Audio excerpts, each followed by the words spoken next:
Assalamualaikum warahmatullahi wabarakatuh. Perkenalkan, sebelumnya saya Heraldi Septarianto, peserta Laskar CPNS Kementerian ATR BPN tahun 2021. Pada video kali ini saya akan membahas mengenai isu aktual pada instansi tempat saya bekerja, yang terkait dengan materi di agenda 3, yaitu mengenai penerapan Wall of Government pada pengembangan teknologi dan informasi. Yang pertama mengenai identifikasi dan deskripsi isu aktual yang terjadi di instansi. 1. Tidak adanya list kontak person. Contoh kasus yang pertama terkait tidak adanya list data kontak person Pemda, khususnya Pemda Kabupaten yang berada di wilayah Pulau Sumatera, Jawa, dan Bali. Hal ini menyulitkan apabila ada keperluan terkait permintaan konsultasi dari Pemda, sehingga memperlama proses pekerjaan karena staf di pusat harus kontak ke provinsi terlebih dahulu untuk meminta kontak dari penanggung jawab di Pemda terkait. Hal lain yang pernah terjadi terkait permasalahan kontak person adalah ketika pimpinan meminta kontak kepala bidang yang bertanggung jawab di Pemda, sehingga staf perlu kontak ke provinsi terlebih dahulu untuk meminta kontaknya. Hal ini membuat proses menjadi lama dan memakan waktu. Yang kedua, terkait data peraturan daerah yang berantakan. Contoh yang kedua terkait data peraturan daerah yang masih tercecer di masing-masing penanggung jawab daerah. Hal ini menyulitkan pimpinan apabila ingin mengetahui data perda beserta dengan lampirannya, sehingga perlu menanyakan kepada stafnya siapa yang menjadi penanggung jawab untuk daerah yang dimaksud. Permasalahan lain adalah ketika ada staf tenaga ahli yang menjadi penanggung jawab dan memegang perda kabupaten tersebut tiba-tiba resign atau mengundurkan diri. Apabila yang bersangkutan lupa meletakkan data perdanya, maka kita perlu meminta perda beserta lampirannya ke Pemda terkait. Berikut ini contoh data perda yang berantakan dan tidak lengkap.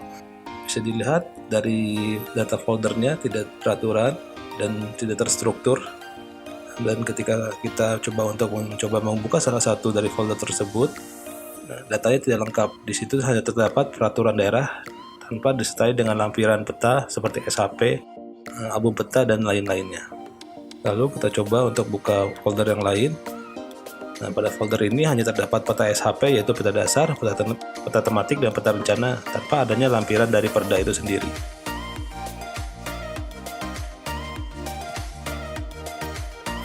Contoh kasus yang ketiga yaitu belum lengkapnya rekaman data surat masuk dan surat keluar. Contoh kasus yang ketiga terkait rekaman data surat masuk dan surat keluar yang masih tertumpuk di dalam inbox email dan masih dalam bentuk fisik, sehingga menyulitkan sekretaris ketika ingin mencari dan melihat status dari surat tersebut. Berikut ini contoh surat masuk yang masih terdapat di dalam inbox email. Kita perlu membuka suratnya satu persatu untuk mengetahui apa yang ada di dalam surat tersebut. Hal ini sungguh sangat menyulitkan sekretaris sehingga memperlama proses pencarian surat yang ingin dicari.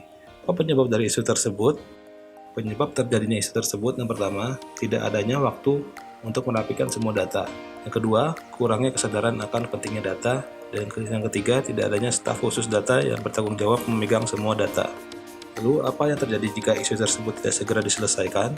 1. Lamanya proses pencarian data apabila pimpinan sedang ada kebutuhan data mendadak terkait data kontak person Pemda, data perda, maupun data surat dari Pemda. Yang kedua, tidak dapat mengetahui data perda tersebut merupakan data perda lama atau data perda baru, sebab ada banyak daerah yang data perdanya sudah melakukan revisi.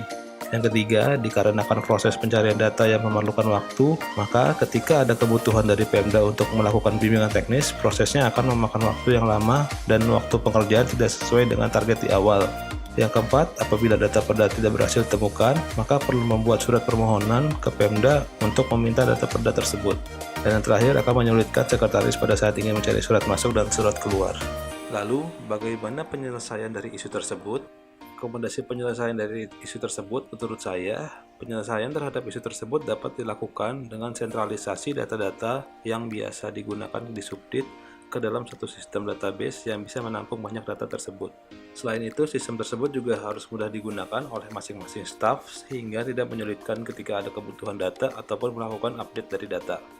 Akan tetapi sebelum menyimpan datanya, kita perlu membuat rancangan struktur folderisasinya. Tujuannya untuk mempermudah proses pencarian datanya. Sebagai contoh, untuk data perda maka akan disimpan ke dalam folder peraturan daerah, sedangkan untuk data kontak daerah disimpan ke folder kontak person. Setelah itu, data yang sudah tersimpan di dalam masing-masing folder perlu dibuatkan lembar kendali apabila data tersebut terdapat banyak lampiran. Sebagai contoh, data perda kabupaten di Sumatera, Jawa, dan Bali. Pada data perda tersebut terdiri dari beberapa lampiran, diantaranya batang tubuh, album peta, peta SHP, materi teknis, dan lain-lain. Maka dari itu, perlu dibuatkan lembar kendali dengan tujuan untuk mempermudah proses monitoring data. Jadi, kita bisa mengetahui daerah mana yang data perdanya belum lengkap dan daerah mana yang sudah lengkap.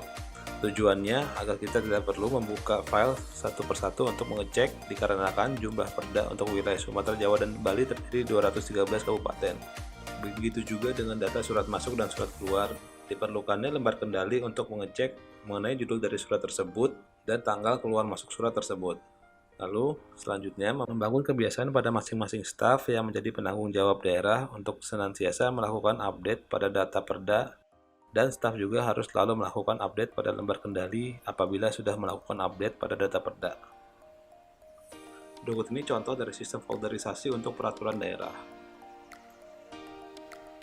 Sedangkan untuk lembar kendali, contohnya seperti berikut ini.